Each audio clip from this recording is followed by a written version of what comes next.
Hi, everybody. Welcome to a bonus edition of the Good Book Club.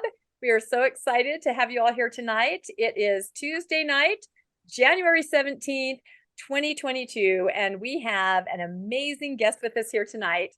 We have Nathan Smith, and I'm going to read his biography, although, of course, I can't see the slides, so I'm going to be reading it off my phone. Nathan is a writer and YouTuber, as well as an undergraduate student in psychology at Texas State University. He is currently applying to graduate programs, fingers crossed, to become a psychotherapist.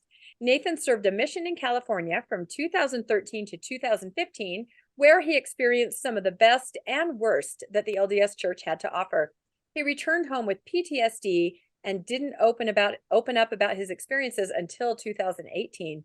Since then, he has written over 100 essays on Medium for a publication called Interfaith Now, exploring his experiences and trying to identify some of the challenges he feels the modern LDS Church faces. Though no longer a Latter-day Saint himself, Nathan has a deep love for Mormonism and those who feel called to it. And as a student of psychology and a wannabe therapist, he's interested in helping people of any religious tradition, or none whatsoever, find the healthiest, most fulfilling version of their lives possible, whatever that may look like. Most recently, Nathan has started a podcast called Mind Makes This World, where he explores theories, principles, and practices for developing emotional intelligence and mental health. So that being said, we welcome everybody. We call this our Lazy Learner series because we're always excited and looking forward to learning something new. And we are going to be talking about meditation techniques for a peaceful mind and a happy life with Nathan Smith of Mind Makes the World podcast. Thank you, everybody. And now here's Nathan. Thank you so much, Rebecca. I'm just going to share my screen real quick. Okay. Can everyone hear me? Yes. Okay, perfect. All right. Well, as Rebecca said, my name is Nathan Smith, and I'm going to speak to you today a little bit about meditation in both theory and practice.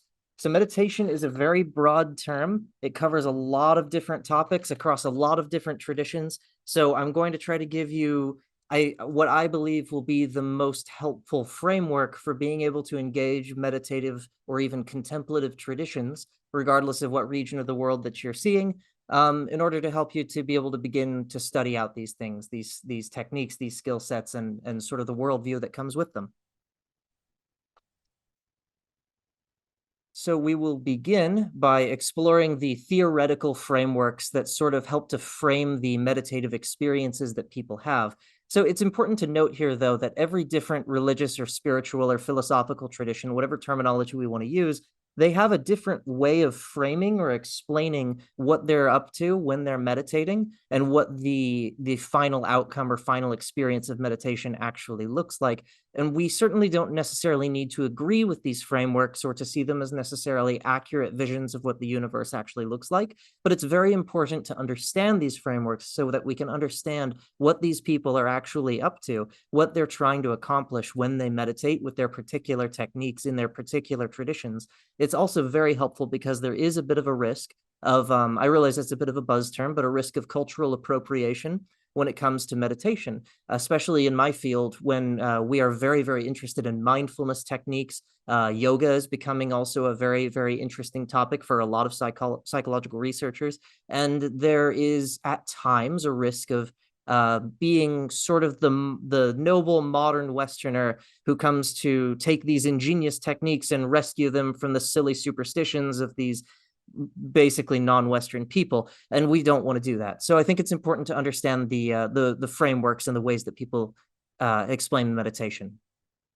So with that said, let's contrast how a person is seen in a contemplative tradition versus a non-contemplative tradition. And just to be clear, contemplative essentially means a tradition that utilizes something that we could call meditation. Non-contemplative is obviously something that doesn't. So in non-contemplative traditions, on the most fundamental level, the most foundational level, a person has a mind. So beneath the physical body is your mind. It's the seat of your reason. It's the seat of your logic. It's how you rationalize and understand the world.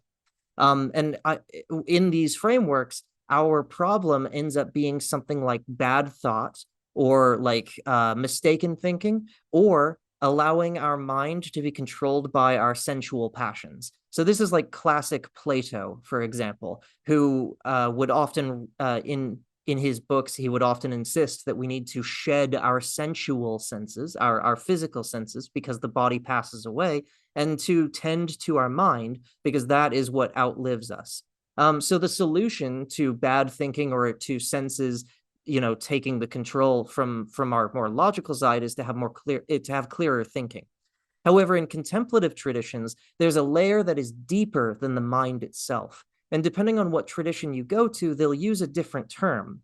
And it's a little different to give one singular term to capture all of them, but it's something like consciousness, or the space of your awareness, the space in which everything that you experience, whether that's your body, your thoughts and feelings, the people around you, the events in your life, the space in which all this appears. And so in a contemplative tradition, the problem isn't just that the physical body can take control of the mind, though that can sometimes happen, of course. Our passions, our biological passions as well, can override our more, let's say, logical layers. But the more fundamental issue in a contemplative tradition is that our capacity for consciousness is either super narrow and contracted to the point that we identify strictly with, say, just our body, or just our sense of self, or our cultural identity, our gender identity, our religious identity, whatever. We identify strictly and rigidly with these things to the point that we have, at worst, a hostile relationship with everything else that appears in our field of awareness, or at best, a decent, pleasant ceasefire between other elements and ourselves. And so in this framework, in a contemplative tradition, the solution would be that we need to develop a more hospitable space of awareness, a more spacious sense of awareness.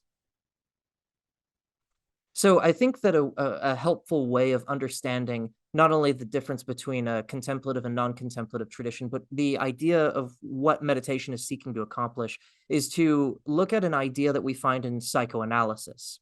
So in psychoanalysis, the human person, or human experience, let's say, is seen as a layered process. So the first part of that process is essentially sensory perception. It's everything that you see, hear, taste, touch, smell. It's just everything that you get through your sensory organs. And it's interesting because the primary process is actually, it's non-analytic. It's not taking apart all of the things that you perceive or experience and analyzing them or distinguishing between them. It's just sensory perception. And the result of that is that there's not really a strong sense of self or other. You get this very non-distinctive experience of being not even necessarily one with the world around you, but essentially just the same thing as the world. Freud, the term he used was oceanic, that religious experience gives you this sort of oceanic feeling of being just sort of nebulously related to things. Primary processes are really important because they're actually what infants essentially thrive completely on. They're purely primary process. One psychoanalyst, James Grotstein, one of my very favorite writers, he's passed away now, but he talked about one of his clients who was chopping vegetables in his kitchen one day, and he cut his finger on accident, and he yelped out, in pain, and his 2 or 3-year-old looked at him and said, "I'm sorry, Daddy, I won't do it again." And Grotstein uses this as an example of how the 2 or 3-year-old is sort of experiencing the world through this primary process, where they don't have a distinction between their own actions and the consequences of other people's actions. They feel a kind of responsibility for the events that happen in their lives. And what's really important to understand is you don't outgrow the primary process. You build upon it as your mind develops. So as adults, we sort of have a primary process that still shows up. We might see it in a therapeutic setting when you go through a terribly traumatic experience, and you might ask yourself, what did I do to deserve this? There's this sense in which you feel as if your actions have a strong control over the events around you, because you still have this sort of oceanic, non-distinctive layer of your human experience, where you don't distinguish between yourself and others that are entirely outside of your control.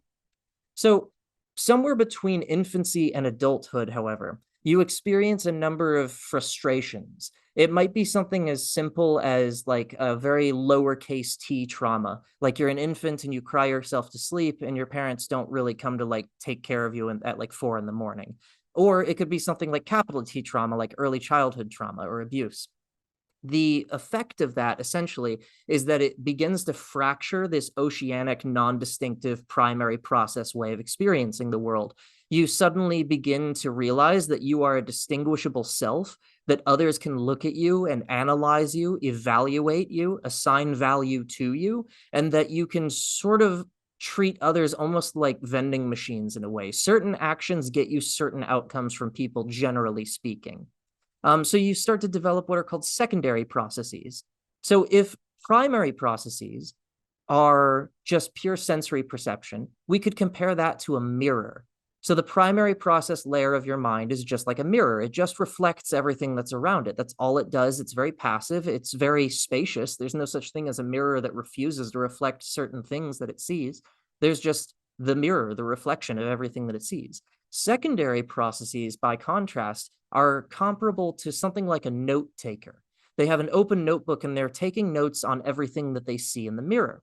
And as a result, they're the analyst of all the sensory data that they see in the mirror. They start to have distinctions and demarcations. They start to evaluate things differently. I like this particular part of the reflection. I don't like that particular part of the reflection, and so on and so on. And as a natural consequence, you also get the construction of a distinct sense of self and other. We start to develop identities that exist in contrast to everything and everyone else that we consider essentially not ourselves. So if infancy is characterized essentially by just primary process experience of the world, adulthood, especially pathological experiences in adulthood, might be described as something like being trapped in our secondary processes. We become rigid in our analyses of the world around us. We become rigid in the identities and the ways that we understand ourselves, to the point that we can't really adapt with things. We can't really have harmonious relationships with the people in our lives. I mean, you don't really have to think too far for an example. I mean, just think back to the last uncomfortable conversation you had at Thanksgiving dinner. There is this refusal to bend or to entertain a viewpoint that might be outside of one's analysis, or to even just simply allow another person to be what they are. We feel this almost compulsory need to correct people, to feel some sort of distress, or at the very least, a little bit of just stress when there is some sort of seemingly dangerous contradiction between the world as we think it should be in our proverbial notes and the world as it's reflected in our primary process foundational layer of our mind. So with all of that said, we might say in more modern psychoanalytic or even more broadly modern psychological terms that meditation is a means of returning to the primary process layer of your mind. But if infancy is characterized by nothing but primary process, and therefore an inability to analyze sensory data, make distinctions, all of these very, very useful things, meditative adulthood, let's say, is characterized by living from the primary process and using our secondary processes as tools that we can set aside when necessary, notes that we can take, but we can always revise and edit them easily, or even burn them if necessary, or even refuse to take further notes if we feel like it. We become much more flexible through meditation, not only in our viewpoints, but in our sense of identity and self. We become more adaptable, more evolutionary. We become easier conversation partners because we treat interactions more as a conversation rather than a debate with conclusion or with some sort of finality and closure. It helps us to be more open to the world around us because we cease seeing ourselves as some sort of distinct thing that has to exist either in hostility or at least constant distinction from everything else outside of us. We can enjoy that oceanic feeling that Freud described in religious experience without completely giving up our analytic side. We simply learn to make the analytic side, instead of a worldview, a tool, and to make our primary process the bedrock that we live in. So with all of that said, let's look at practice when it comes to meditation, or triggering that oceanic experience. I'd like you to take a look at this illustration that I have here. And for you audio listeners, I'll describe it. What we're looking at here is a statue from Japan, I believe, of a bodhisattva named Kannon. And Kannon is found in China under the name Kuan Yin. And Kuan Yin and Kannon come from a bodhisattva in India with a name that just rolls right off the tongue, Avalokiteshvara. And this bodhisattva, she has 1,000 arms in most of her depictions. And what you may or may not be able to notice here is that in each of these arms on the statue that we're looking at here, there's a different tool or a different hand gesture being shared. Avalokiteshvara, or Kannon in this case, is a symbol in Buddhism used to express the fact that one singular tool will not bring all beings to enlightenment, that the Buddha has countless means by which we can find enlightenment and seek liberation, or whatever terminology we would like to use for this sort of thing. I think that we can expand this even further, in fact, because as I said, meditation is a broad term, and we can find it in virtually every religious or philosophical tradition across the world, including in indigenous traditions, insofar as we can reconstruct them or understand them today in a post-colonial era. For example, we can find Christian monks in Greece who chant the Jesus prayer repeatedly while doing things that remarkably resemble yogic meditative techniques from India. We have a book called The Cloud of Unknowing from Western Europe in the medieval era, of a monk who also recounts meditation styles that are actually quite similar, again, to chanting mantras and to doing certain focused exercises. It's interesting because you can see this in Kabbalah in Judaism and in Sufism in Islam, and you can see this in indigenous traditions among Aboriginals in Australia. You can see this all over the world. It's, I think, just a simple fact that wherever humans are, there are brains and nervous systems, and where there are brains and nervous systems, there are needs to regulate those things, to bring them back down to a calm level, to interact meaningfully, or at the very least in a pro-social way, let's say, with the world around you and with the people around you. So with this idea in mind, with this idea that meditation can take all sorts of different shapes and sizes, let's keep this in mind, because in the West, we're very, very focused on mindfulness exercises. However, mindfulness actually only accounts for a very narrow range of meditation techniques. Unfortunately, mindfulness can actually be either unhelpful or even dangerous to certain people. For example, a person with PTSD might actually find mindfulness exercises to be incredibly counterintuitive, because they might have them down-regulate the defense mechanisms that that person may be using actively, constantly, to avoid having to face the initial traumatic physical and mental and emotional responses that they had to the initial trauma. Or furthermore, people with ADHD, for example, often have a difficult time meditating with their eyes closed. It leads to a certain amount of understimulation, which exacerbates symptoms of ADHD. And the problem with this, of course, is that if you allow mindfulness exercises to be characterized as essentially the entirety of meditation, then if you either fail at these exercises or you find that they're just genuinely unhelpful to you, you may be led to believe that meditation itself is unhelpful to you, or that you're not good at it, when that's simply not true.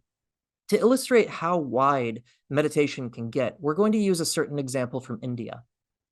A very long time ago, there was an Indian sage, a yogi named Patanjali, and he wrote a very, very famous book that to this day is very authoritative, especially in yoga, called the Yoga Sutras, appropriately enough. And what Patanjali did was he took a number of traditions and techniques and philosophies from around his contemporary Indian world, and he systematized them into what he called the 8 limbs of yoga. And what we're going to look at here is these 8 limbs, because I think they're a great illustration of not only that there are many means or many tools to seek this, what many practitioners call enlightenment, whatever we would like to call it, this final goal of meditation or this final aim of meditation. So beginning from the far left here, and for audio listeners, we have essentially 6 categories leading to 2 particular goals, and we're going to look at these 6 categories first. One of the first limbs is called yama. A yama is a work that you direct toward the world around you. It's pro-social behavior. It's healthy community. It's healthy relationships with the people in your life. That's a certain responsibility that you need to maintain in order to create the the environment within your own mind and within your own life to achieve what essentially Patanjali calls samadhi, enlightenment, the final goal here.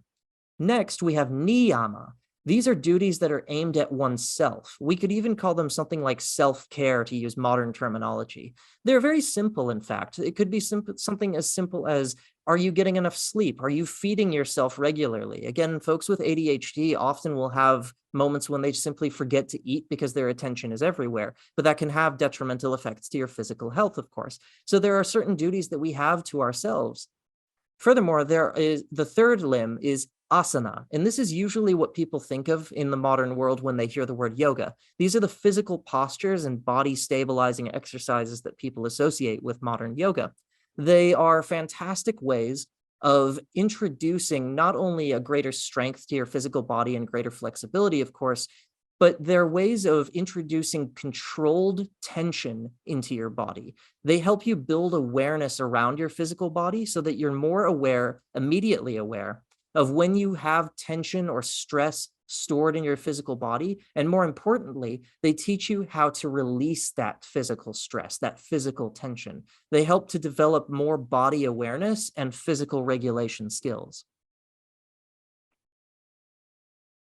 Furthermore, we have the fourth limb here, pranayama. So if yama is a duty directed to the world around you, and niyama is a duty directed toward yourself, pranayama is a duty or an exercise or a work utilizing your breath, your prana. Prana is a Sanskrit term that literally means breath, but it more broadly means something like physical sensation in your body. It utilizes the breath, but it's not just limited to the breath. And in fact, it's seen in Indian thought, generally speaking, as that part of yourself that connects you to the rest of the universe around you. Pranayama is very useful because these are breathing exercises that help you to explore how emotional states correlate with certain patterns of breathing. In fact, what we find when we begin to explore our breathing is that we have different patterns of breathing when we feel different emotions. When we're angry, we might have very short but sharp in-breaths and out-breaths. Or if we're very relaxed, we might just have very even in-breaths and out-breaths. They might be shallow, but they might be pretty long as well. And if we're deeply relaxed, we might have these long, deep in-breaths and these long, deep out-breaths. And so just as we use asana to help regulate physical distress and tension, we use pranayama to help us regulate emotional states through the use of our breathing. The fifth limb of yoga is called pratyahara. And this one is a bit more abstract, but we might compare it to the modern psychological concept of cognitive distancing. In the classical tradition, essentially, this is learning how to distinguish between the space of consciousness and the contents of consciousness. So pratyahara exercises usually have you suppress your sensory input. So you might think of like a sense deprivation chamber as like a modern example. But these are ways of essentially introducing to you that you are a space of awareness in which many different varying events, thoughts, and feelings occur, but that you don't necessarily have to be tangled in any particular one of them. This might be the beginning, or at least a slightly more explicit example of what today we would probably refer to as mindfulness. The sixth limb of yoga is dharana, and this is when we begin to start seeing something closer to more formal meditation. Dharana is an attention stabilizing exercise. It can come in many different shapes and forms. It can be something as simple as focusing on a certain mantra. You might chant a syllable or a single phrase repeatedly to keep your thought, to slow your thoughts down essentially, and to return yourself to whatever you're trying to pay attention to. You might focus on a certain part of your body, like a so-called chakra. So for example, you might be asked to focus on all of the sensations that are happening inside of your throat. And if you find that your mind is wandering, and it simply will, you just gently guide it back to paying attention to the sensations that are happening in your throat. Or you may be asked to look at a visual, a mandala, or some sort of yantra, an illustration, usually religious in nature, that helps you to be more dynamic in how you focus not only your vision, but your attention in general. So the goal of these six limbs, yamas, niyamas, asana, pranayama, pratyahara, and dharana, is to achieve dhyana. So dhyana is an interesting term. When Buddhism entered China, they took this term dhyana, and it became chan in Mandarin. And when Chan Buddhism moved on to Korea, it was pronounced Son. And when it moved to Japan, it was pronounced as Zen. So dhyana is this meditative state in which you and the thing that you are focusing in on begin to lose their distinction. The gaps between you and the thing that you're focusing on begin to disappear. Dhyana is a passing experience. It's not permanent, but dharana is meant to trigger that experience in the same way that pratyahara, pranayama, asana, and these other limbs are also meant to try and trigger dhyana, this momentary passing experience of what Freud again called that oceanic feeling of the primary process, when we don't distinguish between self and other, when we no longer feel any sort of hostility or even just divide between what we usually associate with ourselves and the world around us. So we might say that dharana, or any of these other limbs, in fact, are kind of comparable to trying to fall asleep, and dhyana is comparable to finally falling asleep, experiencing sleep. So beyond dhyana, we have this final goal of yoga, according to Patanjali's model at least, called samadhi. This is when dhyana becomes so intense, so frequent, that it becomes a long-term experience. So if dhyana is a state of mind, we might say that samadhi is a trait of mind. This is when we might, in more modern terms, begin to see something like neurological changes in a meditative practitioner, when these passing experiences begin to become commonplace experience in our lives. So we see in this illustration that there are multiple ways to approach this ultimate end goal that meditation is seeking. And what's interesting is you'll notice that there isn't really a term in Patanjali's 8 limbs of yoga for meditation. There isn't really a term that we could strictly, specifically translate as meditation. In fact, the terms dharana, dhyana, and samadhi are often all interchangeably translated as the word meditation, and yet all three of these terms have very specific meanings behind them. Meditation is an umbrella term, and at times it can even be an unhelpful umbrella term. So with Patanjali's model in mind, however, I think we have a better understanding of the many forms that meditation can take. So we'll move on from here to actually attempting a meditation exercise ourselves. Before we begin, I have a few tips for formal meditation. Whether you're sitting, standing, lying flat on your back, or even walking if you're a little more skilled at this, when you're doing formal meditation, there are certain helpful things that we see across traditions. There's certain physiological and neurological reasons, or indicators at the very least as well, that tell us that these might actually be conducive for like supporting a formal meditation practice. So the first is you need to keep your spine straight and your head upright. Generally speaking, you might keep your chin level with the floor beneath you if you're sitting or standing. And the idea seems to be that with a straight spine, this seems to upregulate what's called the reticular formation in the brainstem, which is associated with alertness and awareness, which, as you might imagine, are very useful when it comes to practicing meditation.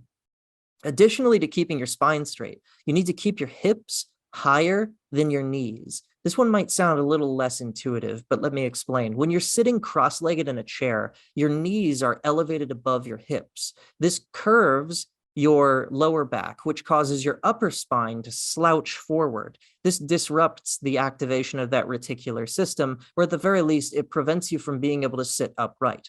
So if for the people who have the visual in front of them, on the left picture, we see a Zen Buddhist master who's sitting in what's called full lotus position. So in typical cross-legged position, your feet are beneath your thighs, but in full lotus position, your feet are actually stretched above your thighs. And the effect of this is that it forces your knees downward, which lets your hips rise up, which means your lower back is straight, which makes it much easier to keep the rest of your body upright. Now, full lotus is a very physically demanding posture, and in fact, it can sometimes lead to injury if you're not careful. It's also not essential for meditation practice. There are many different types of meditation. For example, one of my favorites is that I like to kneel. I have a meditation stool where my legs just go right underneath it, so I can sit for long periods of time with my hips above my knees without cutting off circulation to my lower legs. There's also what's called shavasana in Sanskrit, or corpse pose. Basically, when you lay flat on the ground, again, your spine is kept straight, and your hands are laid at your sides with the palms up. And you just sort of relax your hips. Your feet will naturally spread apart in that way. And that's actually a very fantastic pose. It's used for a whole form called Yoga Nidra, N-I-D-R-A, which I highly recommend if you're interested. So that's important too. Additionally, you want to relax your jaw and your shoulders. These are two parts of our body that we very naturally tense up when we're just doing normal day-to-day activities. But when we're meditating, we want to relax these consciously if we can. So relaxing your jaw and your shoulders. Additionally, you want to rest your hands in your lap or at your sides, just in some way comfortable. So you're not having the feeling you get when you're trying to take a family photo. What do I do with my hands? So many Zen practitioners will simply stack their hands in their laps.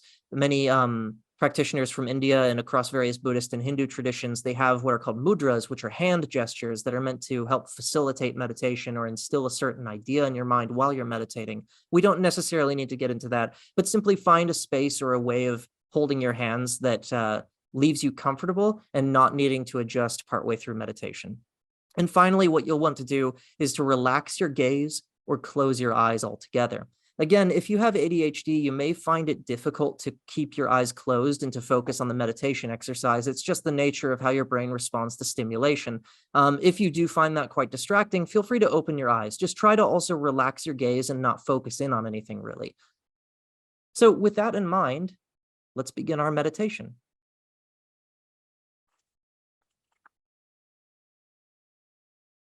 Let's begin by finding whatever posture is most comfortable for you. That may be sitting in your chair. If you are in a chair, I would recommend that you sit to the edge of your chair. That will give you an easier time holding your back upright. It may be lying flat on the ground. You could stand straight if you like. Simply find something that's most comfortable for you. And remember those tips that I shared about keeping your spine straight and, generally speaking, keeping your knees below your hips. Once you find your comfortable position, let's begin by deepening your breathing. This doesn't have to be especially deep breathing, just deeper than the way you were breathing a second ago.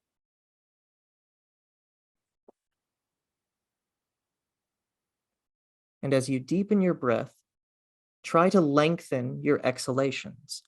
Longer exhalations help to lower your heart rate, which will help with relaxing your body. We're going to keep breathing like this for just a few seconds to prepare ourselves.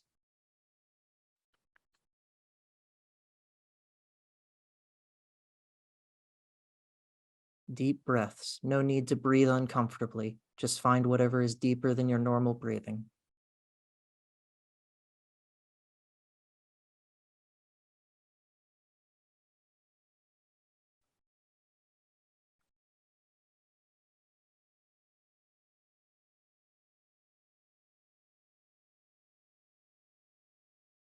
I'm going to now invite you to bring your attention to your body.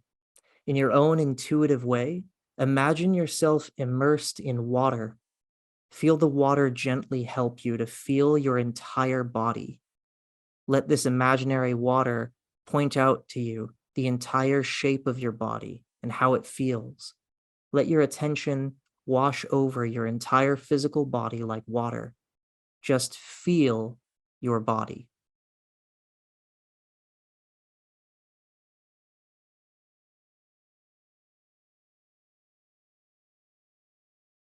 Keeping your attention on your body, wherever you may feel any tension, try to let that part of your body relax. Remember to use your deep breathing. Try to exhale away the tension.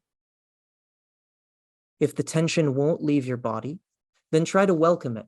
Make yourself spacious enough to accept that tension, to welcome it.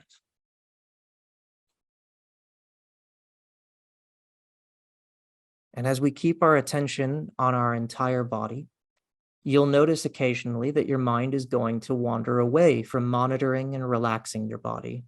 That's to be expected. It's normal. Just gently guide your attention back to your body when you notice. Every time you recognize that you've lost focus is a moment your mind becomes stronger, more focused, less prone to wander. Keep your attention on your body and breathe deeply.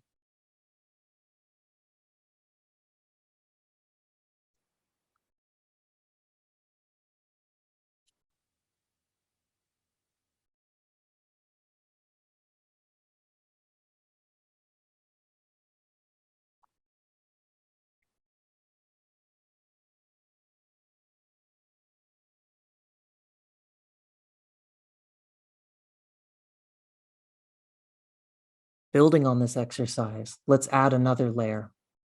With your next inhalation, guide your attention from the crown of your head down your body to your belly button, to your navel.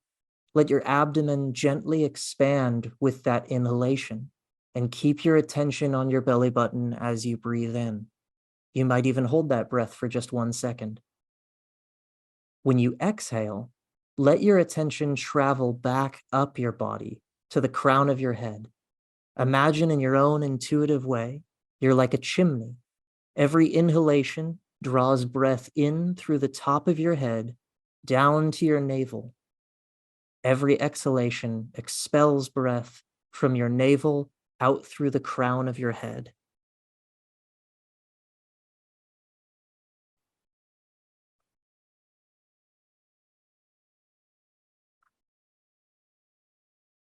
Let your attention and your breathing merge together, work together.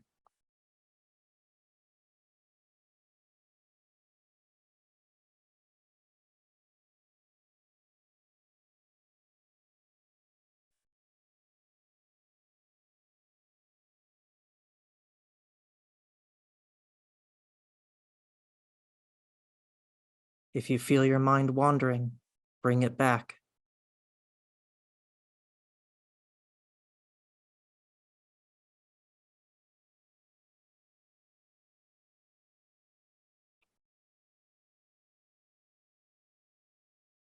We're going to add one final layer to this practice. To help us focus, let's add a simple mantra to our technique. Hamsa. This is Sanskrit and it can be interpreted as I am that, or that's me. With your in-breath, as you draw air and your attention down into your belly, think to yourself, hum. And with your exhalation, as you expel air and your attention from the crown of your head, think to yourself, sa. When you find your mind wandering, just gently, non-judgmentally guide it back to this mantra and to your breathing. Inhale, hum. Exhale, sa. Hum. Sa. We'll hold this technique for 3 minutes.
You may have noticed that your mind is wandering.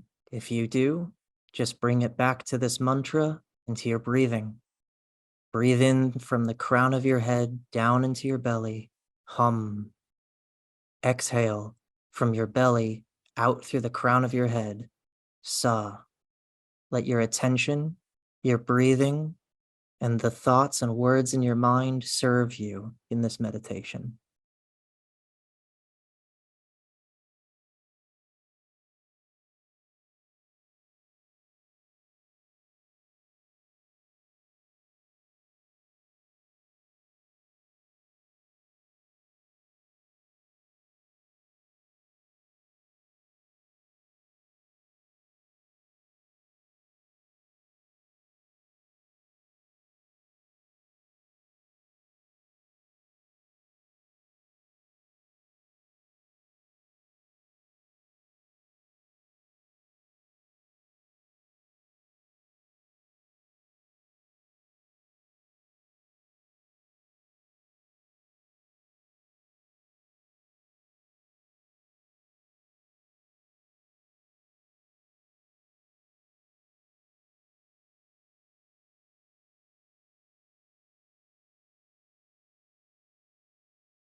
If your eyes are closed, I'm going to ask you to please keep them closed. If your eyes are open, I'm going to ask you to please continue to keep your gaze relaxed. We're going to release this technique now. I'd like you to please return to whatever breathing is most comfortable for you. Release the technique and just breathe easy for a moment. If your eyes are closed, keep them closed. If they're open and unfocused, keep them unfocused. Just breathe comfortably for a moment.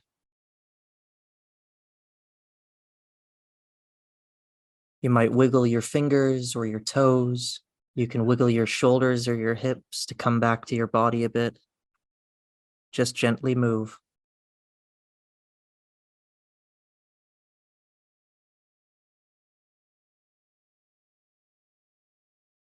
And when you're ready, please open your eyes.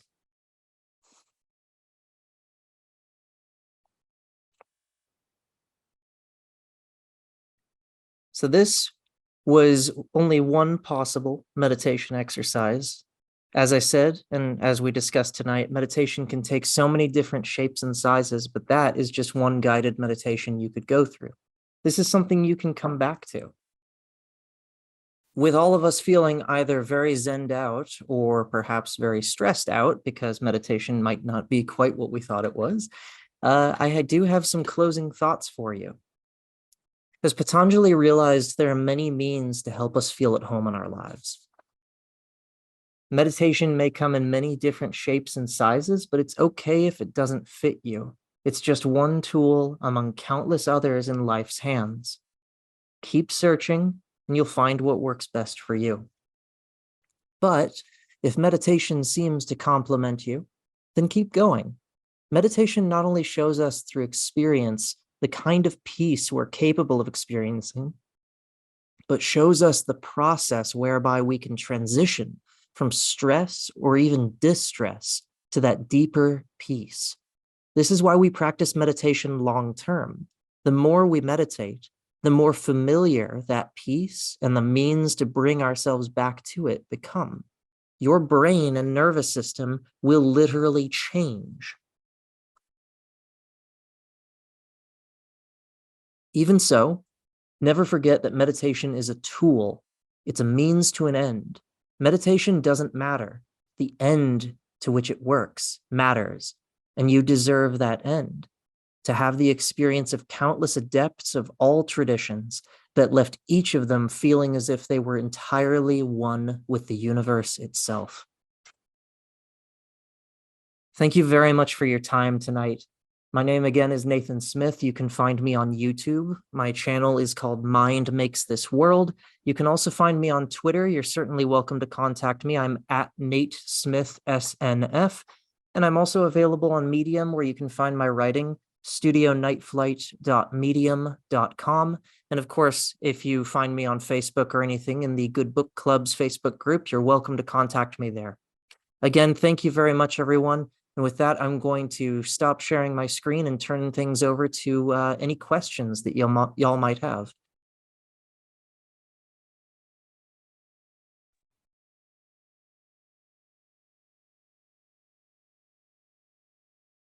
Yeah, Nathan, this is Landon. Mhm.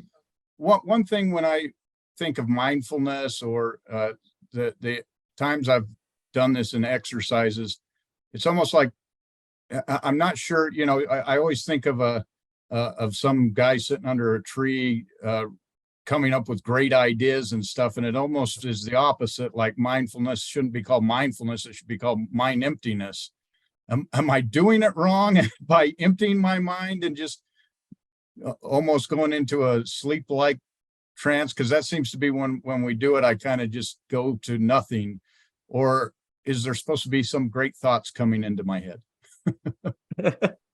I think that's a fantastic question. I think that honestly, one function of meditation appears to be relaxing the body and relaxing the mind. So if you are finding yourself moving away from stress and distress, I think you're doing a great job.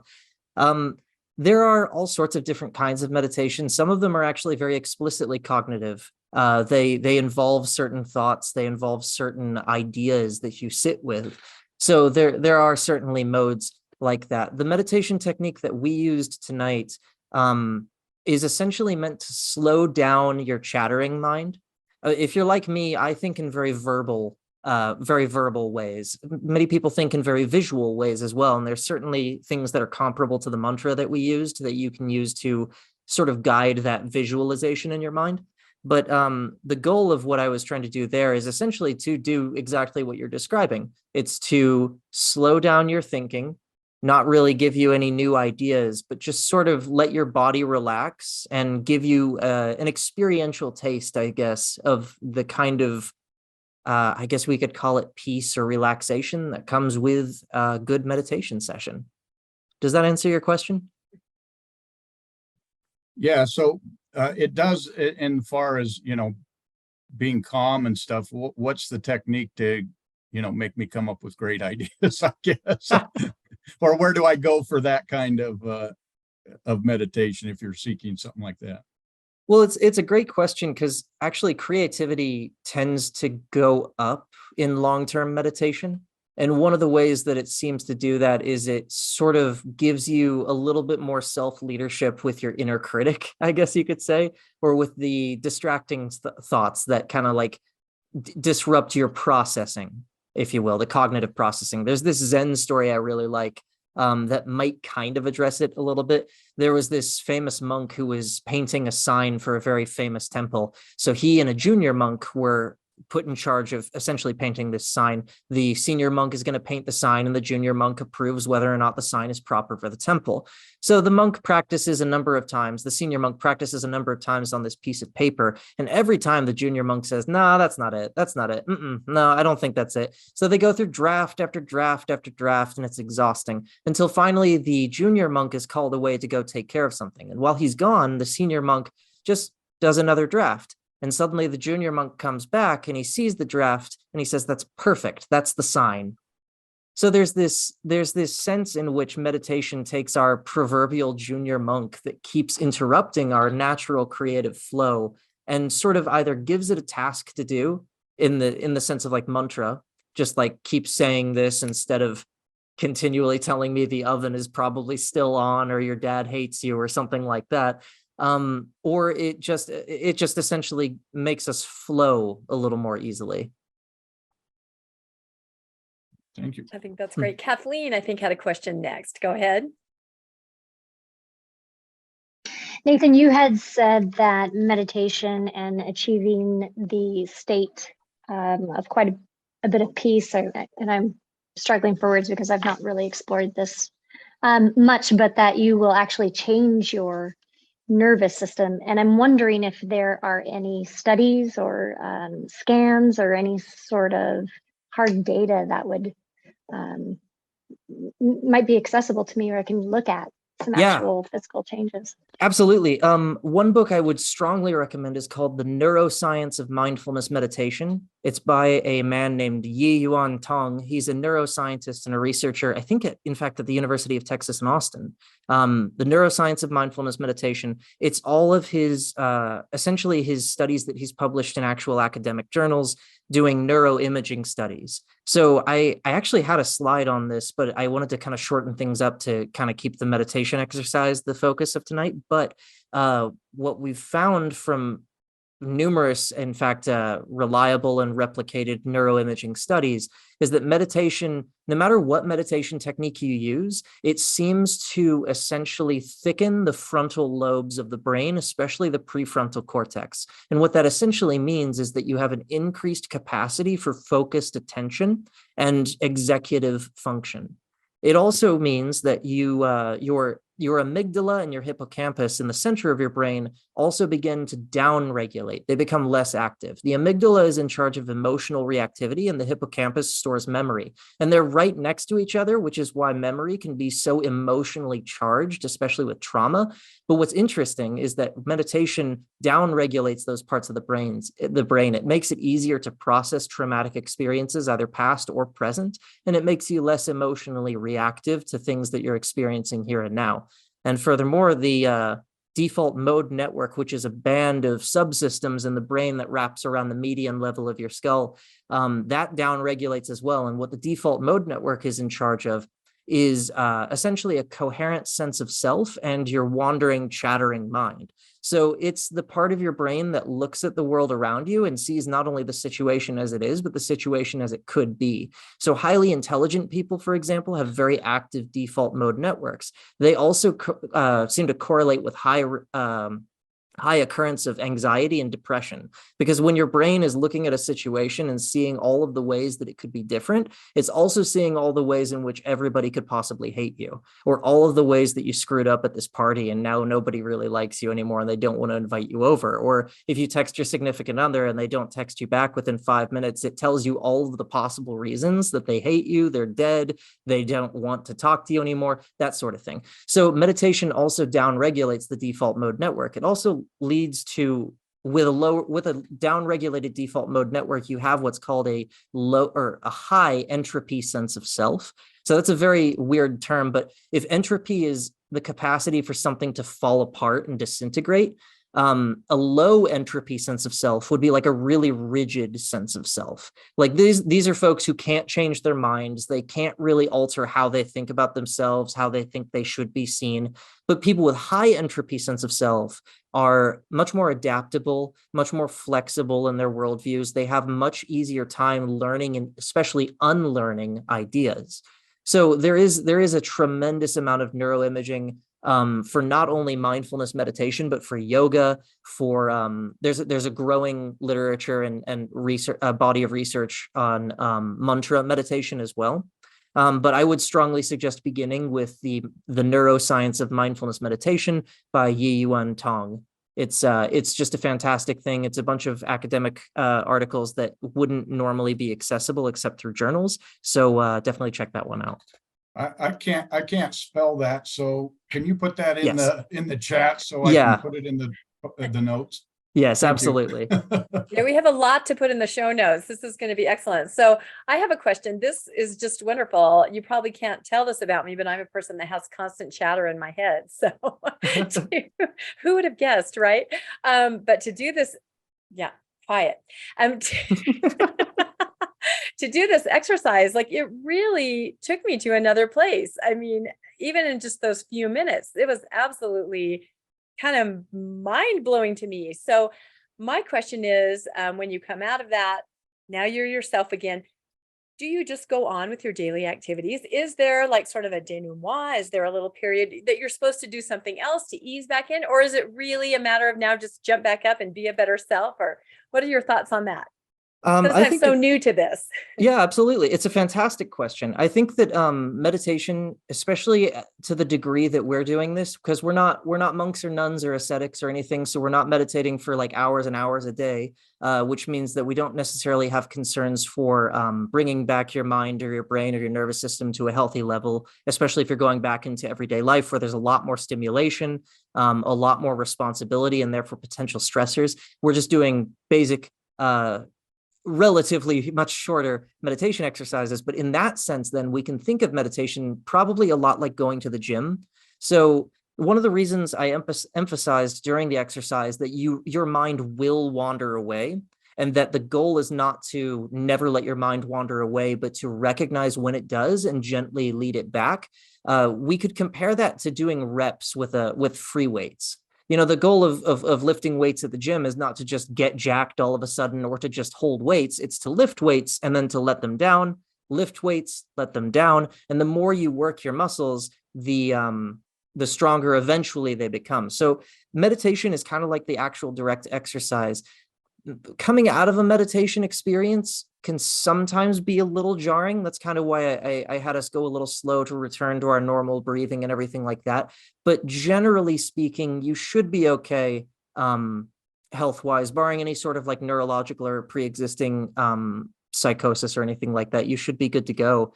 I would strongly encourage you to try to find moments in your day when you can take sort of like a micro moment to do a shorter version of what we did today, to kind of go back and try to explore the feelings you were having, the experience you were having of that part of your mind kind of falling a little bit silent. Because just reintroducing that to yourself repeatedly throughout the day can also be quite helpful. Looks Oh, like that's excellent. I think Jackie, Brian had a question. Oh, sorry, Jackie, Bruce. Jackie has a question. She's had her hand up. Oh, how come I can't see Jackie? Sorry. Oh, there she There, is. I All came right, back. Jackie first and then Brian. Sorry about that. I didn't see you, Jackie. Nathan, thank you so much. A couple of questions. I have tried to meditate off and on a lot of times. And like I'll get going for maybe a month at a time, and I'll start at 5 minutes and get up to 9. And then like it's long gone. Am I better just saying, just stick to 5 and do 5 and forget trying to build up? Is there a happy number of minutes? 20 minutes, I always hear 20. Or, you know, that's my problem. I can't stay with it, and I can never get beyond 9 minutes. Yeah, I can definitely understand that problem. I had that a lot. I still do, in fact. I think it's perfectly natural. I think that for one thing, there's not really a matter of failing at meditation. This may be much more of a spiritual side of things, but it's not necessarily about failing. It's the journey that you're going on. The oscillation between having an actual formal practice and leaving it and then recognizing that you want it again and coming back to it is actually some sort of development in your life. That's my perspective, at least. It can be quite difficult depending on the technique that you're using. There's a cheeky side of this as well. The Dalai Lama was asked once, what if you don't have time to meditate for 20 minutes? And then he said, then you should meditate for 2 hours. So I don't know. I'm very much a spiritual libertarian, let's say, in that I think that you should just find whatever is best for you. And if 5 minutes is the best that you can manage right now, I would do it in the same way that like I don't have like, you know, big muscles. So I would have to start with like relatively smaller weights. And I would hope at least that the part of myself that wants to get stronger wouldn't shame myself for beginning with a certain weight class, you know? So, I mean, if 5 minutes works for you, go for it. Keep working at that. And if you feel naturally like you want to keep going further, I think that's great too. I think there's a level of diminishing returns when it comes to meditation for a lot of people. If you're not like an ascetic who's going like 18 hours a day or something, like I've found that if I go over 45 minutes, I just get real fidgety and my body is super achy and uncomfortable and it just stops being interesting. I'm like, my mind is just gone by that point, like not in a zenned out way, more like a, oh my gosh, I got to send this email and I'm so tired of just sitting here kind of way. So yeah, I think there's something to be said too about maybe trying to push yourself too hard to go longer. So just find whatever's most comfortable with you. Try to do that consistently. And if you feel ever at some point that you want to go more, keep going. Thank you. Thank you. Thank you. Oh, also, are you better in dead silence? Are you better putting on some meditation music?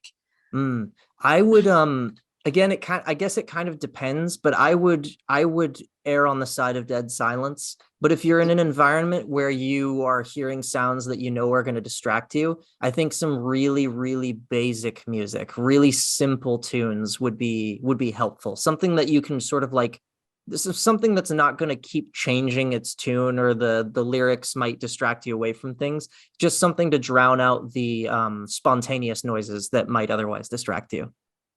Yeah. Okay, Brian has a appreciate it. question. Brian has a question. Go ahead, Brian, you're next. And then Luann after Brian, just go ahead. Hey, Nathan, thank you. Sorry, I missed your introduction. And I don't know if you have any sort of LDS background. Oh, good. This will help with the question. So what I was going to ask you, if you've ever thought about within the LDS context, the state of feeling the spirit that people often describe. Have you put that into the larger context of other world religious, other meditative traditions, you know, the Zen or feeling in the ocean? And just curious where you would place that emotional contextual experience within Mormonism, within other traditions, religious or not. That's a fantastic question. Traditions. Yeah, that's a fantastic question. I love that, actually. I think that this is a really great illustration. I think your question is a great illustration of how important it is to press people when they use a phrase or a term to describe an experience they're having. So when I was talking about meditation initially about being an umbrella term, that it can sometimes be unhelpful because it really doesn't tell us necessarily what we're actually trying to accomplish. I think that the phrase feeling the spirit can also be equally nebulous. So in my experience, feeling the spirit when I was a missionary, feeling the spirit often meant that we were living in coherence with a certain set of rules or laws or ideas, that we were being obedient to an authoritative source. For many of my companions, however, feeling the spirit meant often feeling what you just described, in fact, kind of like a more affectionate, compassionate connection with the people around you. So it can definitely be a multifaceted experience, that we can use the same phrase to describe all sorts of varying experiences. But absolutely, I think that feeling the spirit can be incredibly similar to a lot of what we might call enlightenment experiences, or things that you might see reported in yoga or in Buddhism or the like. And I think that you begin to see that when you strip away the terminology and you ask yourself, what is the experience that this person is trying to share with me? So something that I find really helpful is that if someone were to come to me in I'm not a psychotherapist, to be very clear. I'm training to become a psychotherapist. But if someone were to come to me in a clinic and to tell me something, this is a dark thought, but to tell me something like, my family would be better off without me, rather than debating that notion, I would want to dig into that notion. Where does that come from? What are you feeling? What are you thinking, or the like? I would want to do the same thing with phrases like feeling the spirit, in the same way that I would want to do with terms like samadhi or enlightenment or anything like that. And I think that when we dig past that terminology, we are actually seeing very common universal human experiences, because we're describing things that are happening in our nervous systems and in our brains. And despite neurodiversity or even injuries or anything like that, we do have a very common range of brains and nervous systems among human beings. So it shouldn't shock us when we see similar experiences, but reported in not only different languages, but different conceptual languages. Does that make sense? Okay. Thank you so much for your question. That's fantastic. Yeah, Luann has a question. Yes, mine is just plain curiosity. Where you said you had trouble concentrating longer than 45 minutes. It made me wonder if you've ever been to a retreat where they meditate all day for 10 days, for example. And also it made me wonder, what is your background? You are so knowledgeable. Have you done meditation for years and years and years? Fantastic question. Thank you so much. I've never had the opportunity to do a weekend retreat or something like Vipassana. I have really desired to do that. I don't know if I would be able to handle it very well. I'm kind of more of the 20 minutes a day seems to do it for me kind of thing. Vipassana retreats specifically are very, very interesting. They're a great example of the possible benefits of long-term meditation and the possible risks of long-term meditation. So a lot of centers like Spirit Rock over in, I think, California, they have disclaimers that say if you've experienced traumatic experiences before, that you should report those to them when you apply to do a long-term meditation retreat. There's a podcaster named Tim Ferriss. He had experienced a number of early childhood trauma, a number of traumas that he had sort of repressed throughout his adult life. And he went to this meditation retreat, and he had a traumatic episode, essentially, where all of that stuff bubbled back to the surface. I don't think I'm personally at risk of that. Obviously, I've been fortunate in that I didn't have that turbulence of a childhood, obviously, but I've just never had the chance to do a meditation retreat. I'd love to, though. To your second question, my background with meditation, Rebecca and Landon and I kind of covered this. I guess I have an episode of Mormonish airing very soon here, where they interviewed me about my background, but just like the Reader's Digest version. So I served a mission from ages 19 to 21 back in 2013 to 15. It was a very traumatic experience. It went very sideways, very fast, very hard. I mean, my stake president back in my home ward had to get involved at one point to ensure that I wouldn't actually be sent home. That's how I learned, apparently, that your stake president in your home ward actually has a say as to whether or not you get sent home as a missionary. That was very interesting. but I came back with a lot of PTSD that I didn't even really recognize. And long story short, I happened into this sound clips from a philosopher named Alan Watts, who was very famous for popularizing like Zen and a lot of Eastern and Indian traditions in the US.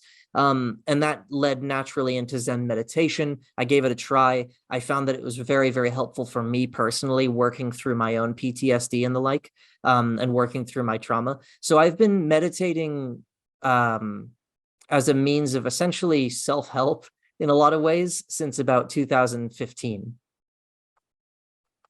And a bit more on my background too. I'm as Rebecca mentioned at the beginning, I'm also an undergraduate majoring in psychology, minoring in anthropology. My grad school applications are in right now to become a therapist. So the psychological background of meditation has always been very interesting to me, and the traumatic experiences I had as a missionary actually really motivated me to want to get into the field that I'm in fact. So they go very much hand in hand. I might add, he hasn't mentioned as obvious. He's a pretty brilliant kid. I say kid. I've got kids his age. He's older than he looks, but it's interesting. He was actually an apologist for FAIR when he was 16 years old, up until he left on his mission. So from an LDS background too, not only from meditation, he's very familiar with both church and meditation. So. And all that, like you said, he covers that in the Mormonish. It was pretty interesting. So, yeah, this was a fascinating interview that we did with Nathan, and I believe it's going to come out toward the end of next month, and I'll make sure that everybody gets information on that, because yes, his story is absolutely fascinating, and we'd love to hear more from him. Are there any other questions? Or if not, I think we will just wrap up with our final slides. What an evening. All right, let's move to our, okay. Perfect. Really quickly, for those of us that are book club members, let's just go through the upcoming events very briefly, very quick. We have a series called for Post-Mormon Dummies, things that post-Mormons don't know how to do that other people in the world do. We're actually having tattoos for dummies. We have a wonderful post-Mormon tattoo artist that's going to come and talk to us on Tuesday, January 31st at 7 p.m. and she will answer any of our questions. There is no wrong or dumb questions. So she will tell us a little bit about her art and her background, and answer any questions for anyone that might be considering that.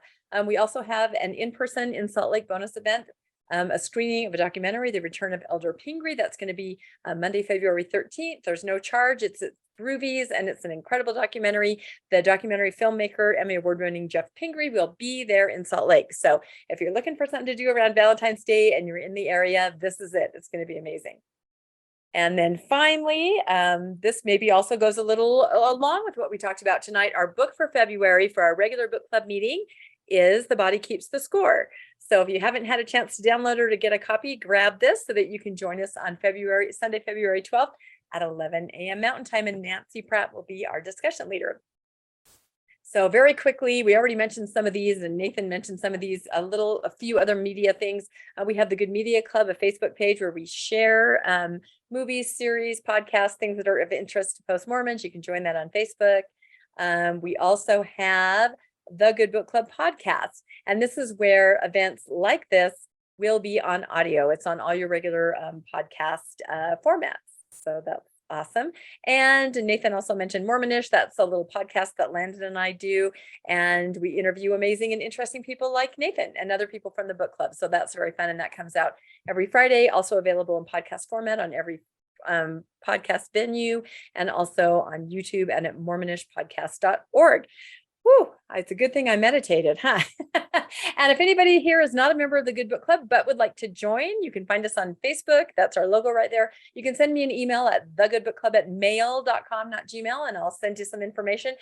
We'd love to have you join us. We have a lot of fun, a lot of interesting things going on. So I think that's it, everybody. It was an absolutely amazing evening. Thank you so much again, Nathan. It was beyond even what I thought it would be. It was just incredible. So we'll make sure we get links and show notes out because we talked about so many different things, so many authors and books and resources, and just wonderful. Everybody have an amazing rest of the evening, and we'll say goodbye from the Good Book Club. Bye, everybody. Thank you so much.